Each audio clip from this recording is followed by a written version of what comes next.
Dear colleagues, friends and enemies, thank you Vitrolife for inviting me to this second most beautiful city in Sweden.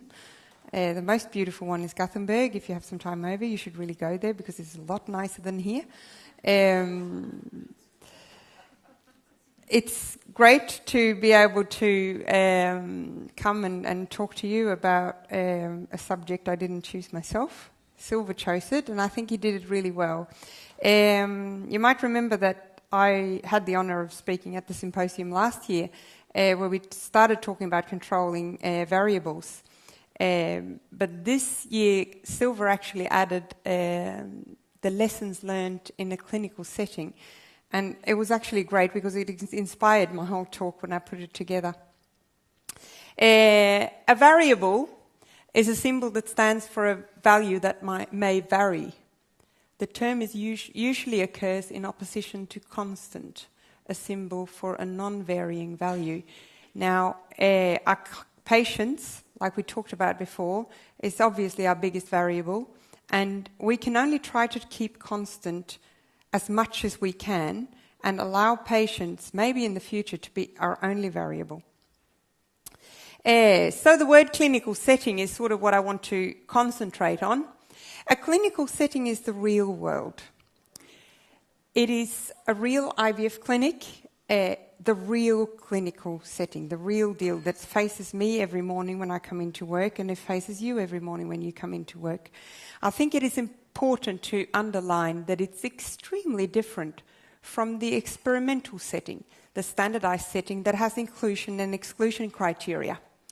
They are the ones that we are faced with at the presentations of this conference. They are experimental settings. A lot of the talks you will hear at this conference will have inclusion and exclusion criteria. And a lot of the products that are sold are trying to lure you in to think that you can buy a solution. And what I want to try to give with you to take home today is that there is not one solution that you can buy at this conference for your clinical setting, because your problem is much more complex than that. So, we can buy the solution. These are two of the best clinics that I have visited. You can buy all the equipment. You still have the patient coming in as a variable. Like I said before, she might be fat, slim, old, young. We have a fat husband, a useless husband, all sorts. We can't control that. We can have the other part of the spectrum. These are actually the nurses washing the socks and the gloves. They hang at the same line there.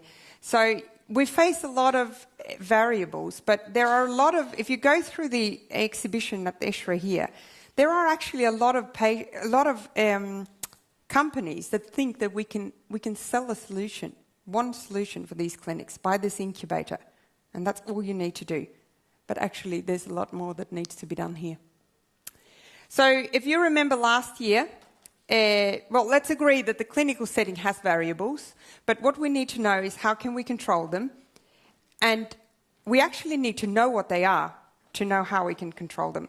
So last year I had the pleasure of talking about pH, osmolarity and temperature. I'm not going to do that today. I'm going to talk a little bit about culture systems, influence of the clinical decisions, the variable that Steve said before, our doctors, God bless them.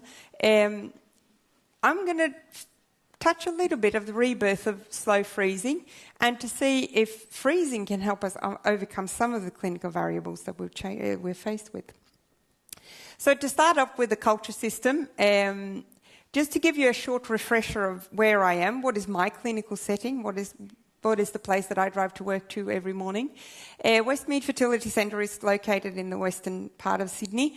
We're affiliated to Sydney University. We sit in New South Wales' biggest hospital, maybe Australia's biggest hospital, I don't know. We do a tad over 1,300 cycles annually. We do around 500 frozen embryo transfers. We do a lot of IUIs. We are a public-private, not-for-profit organisation, which means that the little surplus that we make every year goes to me to invest back into the lab which is a very exciting thing. Patients in Australia doesn't pay much for IVF, which is a reality that I think is important to understand here.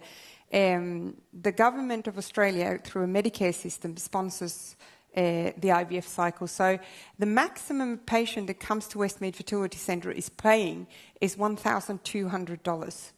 Then it goes down. The more cycles they have in 1 year, the cheaper it gets. And also depending on what other things they do medical, if they have another procedure done, it can get as cheap as $50 per cycle. This includes everything. So another thing is that 80% of our patients have single embryo transfer. We obviously transfer a maximum of 2 embryos. Some of you might remember this. This was my reality last year, a system where we had a lot of ups and downs. We varied. Every week was a new week. Sometimes we managed to keep our head above water, where we got above the 40% that I would say would be acceptable. But we crash landed at other times. You might remember that after the crash landing we had at the beginning of the year in 2010, we decided to leave that media system that we had then. And after a bit of a learning curve, we entered some stable waters. Now, just to go back here, look at the 30% line here. How often we dived under the 30% last year. Looking at the same period this year, we have had 1, 2, 3 occasions where we've been below that on average. So we're doing much better. We're keeping our face above water, but we still have the variables. This is weekly, and we do around 30 pickups every week. So how come that we peak sometimes? How come we crash sometimes? This is what we need to learn. We need to learn our clinical setting. If we compare 2010 all over, this is a smoother line because it has 100 patients in each curve. We can see that we have improved. We improved a lot over Easter. We have done a little bit of a dip recently, but that is because we've introduced an extremely stringent single embryo transfer protocol where literally everyone has single embryo transfers now. So, does this work in our clinical setting? Well, I think it does. One of the first things I would like to talk to you when it comes to the culture bit of this clinical setting is the pre-equilibration of dishes. We touched upon it last year, and fortunately, David has actually prepared the way for this, and it is about ammonium buildup in our dishes. So the example I want to take for you is, let's say we do a thaw of a 2PN that we're going to culture to a blastocyst. That needs to go in our cleavage stage medium first before we change to our blastocyst medium. And it's going to be able to spend some time in that medium. Or this might be a 2PN that goes into a fresh dish after a FER check from normal IVF. Now, we did some experiments, and this is actually done by a student in the audience. Where are you? Where is she? There she is. Stand up. No. So Danae did this work in Sydney with us. We cultured mouse embryos in dishes that had been pre-equilibrated at different times. Because if you heard what David was saying about the ammonium buildup, it is not so much the embryo, it's the time that dish is spending in the incubator. And looking at here, this is the time the cleavage stage medium spent in the incubator before we change the medium. We can see that if the total time in the incubator is 49 or 51, we have an acceptable rate of embryos that reaches the 6 to 8 cell stage compared to the embryos that are less than 6 cells. But if we go above that time, we will get a decrease in the cleavage rate. It also has a knock-on effect on blastulation rate, upregulation of certain imprinted genes. We get a change in osmolarity, and all of these problems is probably due to a buildup in ammonium. I'm not going to preach like I did last year of when you're going to prepare your dishes, but I've come to the conclusion that it's important that we put down a best before on the lid. So if you're going to make up your dishes at 12 o'clock the day before you're going to use them, you have to count that time into the total time the dish has been in the incubator. So if you put it into the incubator today, remember what David said about the time it can spend in the incubator, and put a time when the embryo has to leave this dish and put that down on the lid. Speak to your manufacturer. How long time do you recommend for this medium to be in an incubator? And if that is 50 hours or 40 hours, then put that best before time on the lid of the dish. Another thing when it comes to culturing embryos that we have experienced, both at Nurture and at Westmead, is that it's good to leave things alone. We've done some extensive experiments where we take embryos in and out of incubators on a daily basis, and this is all done in the mouse model. We cultured zygotes, mouse zygotes, to the blastocyst stage. They are taken out for 3, 5 or 8 minutes daily, placed in an ambient environment, still in a warm environment, so it's not a temperature effect, it is an effect of an ambient situation when it comes to gas and to changes in pH and the rest of it. We looked at embryo development, genetic consequences, and the health of the offspring. And if you're interested in hearing a lot about this, you can hear George talk about it tomorrow. Unfortunately, very late in the afternoon, but it's a very interesting paper where we've shown that the more you take embryos out of the incubator, even if it's for a very short time every day, you do affect the blastocyst development rate, the viability of your embryos, cell death in your embryos, and the imprinted gene expression patterns. Fetal weight is affected by taking dishes out of the incubator. So it might be a good idea to check embryos all the time and score them and know all about them. But remember that you are killing them in the process. So does this lead to any type of success? Well, we do a fair bit of blastocyst culture. I would say that we're somewhere between 60 and 70% of our patients have blastocyst transfers. Looking at the cycles in from 2010 when we introduced the G5 series, we had 616 blastocyst cycles. The average patient age was 34%, and I would say that our clinical positive fetal heart rate of 44% when 1.1 embryo is transferred is pretty reasonable. I would say I'm not ashamed of it at all when you come to the fact that the average number of cycles these patients have had is over 4. Looking at the grading of embryos, which is another very interesting thing. Now, we never refuse a patient transfer. We never say that you didn't have anything to transfer unless everything is stone dead. Obviously, we all know that the grade A blastocyst, the beautiful form blastocyst, will have our highest clinical pregnancy rate. But the grade B blastocyst, the slightly lower grade of blastocyst, doesn't come that far after. But when we put back a grade C blastocyst, we do have a little bit higher number of embryos transferred in this group.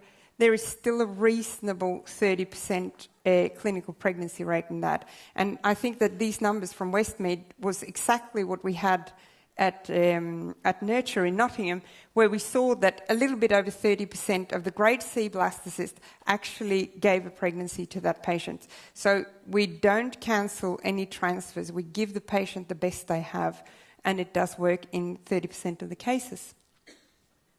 But what are the effects of our clinical decisions? Because obviously we only receive the oocytes from the patients directed from our clinicians. So looking at the ups and downs of my life, this was last year and this is this year, what is the significance of what happens here? Why is Easter time this year so much better than Easter times before? And what is it that has happened here? Well, what I realised when I got to Australia, I came from Nottingham, where our clinicians are extremely cautious with how they stimulate. We bring patients in on a daily basis for scans. I would say that 80 to 90% of the patients are on a long down regulation protocol, and very few are on short protocols. I arrived in Australia and realised that doctors are very much influenced by the pharmaceutical industry. And what happened at the beginning of last year was that the drugs we use for short protocols became free on the market, so the patients didn't have to pay for them. So the pharmaceutical companies invited us for 30 dinners every week at flashy restaurants, and hence, what happened to me? I saw a dip in pregnancy rates. And there is a beautiful publication, and I think that we all should go home and look at it, because the reality of my dips was nothing new. There is a Cochrane report that was published the first time in 2008, 2009, and it was refreshed again in 2010 with no changes to the conclusions, where it's clearly shown that ongoing clinical pregnancy rate is significantly lower when we use a short protocol compared to a long downregulation protocol, and so is the live birth rate. So the actual conclusion of this paper says that when a clinician decides for different reasons to use a short protocol, they should inform the patient that they are now in for a lower chance of pregnancy. But none of our doctors did that. So when I started dividing our data from last year into long downreg cycles and antagonist cycles, I found that we had a 41% clinical pregnancy rate with our long downregs versus a 28% for the short cycles. And I said to the doctors that if you're going to continue using short cycles, then you better present this data in front of the patients. They need to know what chances they are looking at when it comes to the protocol we're using. Now, I'm not saying that this is the situation in your clinic, but it seems like the way we run our clinical day-to-day, my clinical setting, we are not good at handling short cycles for whatever reasons. Another thing is the endometrium. David was mentioning at the start here that the whole idea of a stimulated cycle actually mocks up the whole endometrial receptivity. And I think we have all a long time dreamed about freezing everything. And if you're going to go home and read any paper, you're going to read this paper when you get home that was published in IBM Online this year by Van den Warenberg in the group in Brussels, where they've taken endometrial biopsies on the day of HCG. So this is in the same cycle where the patient is going to have an embryo transfer. They've taken a biopsy and they've done microarrays on those biopsies. And what they found is that they saw a complete shift in gene expression patterns in patients below 1.5 nanograms per mil of progesterone versus the ones that had the higher level progesterones. The higher level progesterone patients had an endometrial pattern already on the day of HCG that was starting to prepare for a menstruation, for a shredding of that endometrium. So it was long gone. It was no use for us to create a grade A blastocyst because it was going to go straight in the bin, which was that patient's uterus. So we, as a result of this paper, looked back at our cycles, and we had results from 1,863 patients where we had, 2,069 patients where we had looked at progesterone levels on the day of HCG. And we actually found that it halved the chance of pregnancy when we put embryos back in a patient that has an elevated progesterone on the day of HCG. So what do? You freeze. But then you have to trust your freezing program. And I'm not sure that I did that a while back, but we are in a situation now where we can start trusting freezing because it actually works quite well. So now I want to touch a little bit about the rebirth of slow freezing. I walked past the sign today in the exhibition that says, "Bye-bye slow freezing, hello vitrification." Sounds really good. I'm not convinced. This is our frozen embryo transfer results. The red line here represents ladies that are less than 38. This is our overall pregnancy rates. And this is the older ladies that has now come to a point where we have the same pregnancy rates in any age from our frozen embryo transfers. And now you might wonder what happened here. And that's what I'm going to tell you about. Vitrification versus slow freezing. Everyone thinks vitrification is great. It's so quick, isn't it? Well, my clinical reality is that about five patients a day has around 5 embryos each to freeze. If we're going to vitrify them, I'm going to have to tie up about 3 embryologists for the whole day to do that. I don't have that.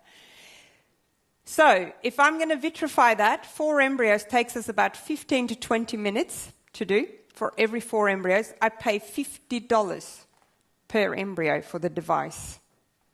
If I do slow freezing, it takes 5 minutes. 1 embryologist per patient. I can have that for 5 minutes. We all sit, we have 5 flow hoods in the lab. We have 5 workstations. I have 1 at each. And within a few minutes, we're finished with that day's freezing. Slow freezing is slow if you have a system where you sit and stare at the freezer. Tock, tock, tock. No, I don't know anyone who does that, but it is also cheap. It costs $1 per straw. So, we read a paper by David Edgar et al., which was published in IBM Online in 2009, where they'd done some modifications to the slow embryo freezing system, and we managed to convince Silver down here that that was a really good idea. So I'm not sure that he did exactly what David Edgar suggested, but they provided us with what is called an enhanced freeze kit from the Vitrolife Research and Development Department that we have been using since October last year. So that's when you saw that shift in our results. We washed them briefly in the first buffer that has HSA. We moved them into a freezing solution, and at that time, when we moved the embryos into the freezing solution, we set a timer on 10 minutes. We then immediately start loading straws. We go to our freezing machine, timer still ticking, straws in the machine, and on the dot 10 minutes, we press the start on the freezing machine. It takes us just a few seconds to finish the whole freezing procedure. It's very, very quick. And then we just use a normal cooling program with 0.3 degrees and rah, rah, rah. We thaw in air and then follow by the water bath, just the normal slow freezing. But we shorten down the time, as in this Edgar publication, by 5 minutes per solution. So it is a very, very quick way of thawing embryos. If we look at the results, and these are embryos that have both been frozen and thawed in the new enhanced thaw kit, freeze kit. Out of the zygotes, we've thawed and frozen 20 so far with 100% survival rate. If we look at day 2 embryos, we have thawed 94 with 81 survived, so an 86% survival rate. Edgar et al. Has a slightly higher survival rate here, but they probably freeze better quality embryos than we do. I mean, the interesting thing is always the ongoing pregnancy rates from this, and with the new kit, we have a 47% clinical pregnancy rate from 34 cycles. So we feel extremely confident in this. Looking at embryos that has been thawed but are frozen with other methods but are thawed in the new enhanced kit, we thawed about 400 from January to October 2010 with a survival rate of 72%. From October, when we introduced the new one, we thawed 430 with an 80%. So we can see that just using the thaw kit, we have an improvement in the survival rate. And looking at the clinical pregnancy rate, those embryos thawed with the old-style Vitrolife kit had a lower pregnancy rate. This is not significant, these differences, but I do think that we can be quite comfortable in saying that it's a very good kit. So, what can we do about these elevated progesterone and antagonist cycle? Because it probably is that antagonist cycle is not bad for the embryos, but they're probably bad for the endometrium. So what can we do? Well, we started to do freeze-alls.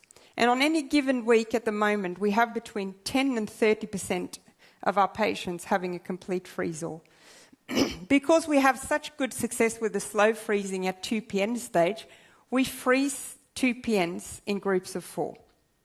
And we then move on and thaw them and culture them to blastocysts. So if a patient has more than 4, then obviously we freeze them in smaller groups. But we aim to do a thaw where we have 4 surviving embryos that are cultured to blastocysts. We offer all our patients thaw plans. They can either have 1 thawed and SCT the same day, two-thawed and double embryo transfer the same day. Very simple. That's what we call a conservative plan. We can do overnight culture, where we thaw one more than what we are going to need, culture overnight, and pick the best. Or we offer a liberal thaw plan for blastocyst single embryo transfer, where we thaw 4 embryos or zygotes and culture to blastocyst for a single blastocyst culture. And looking at this approach, we can see that when we thaw 4 zygotes and go to blastocyst, we have a 50% clinical pregnancy rate.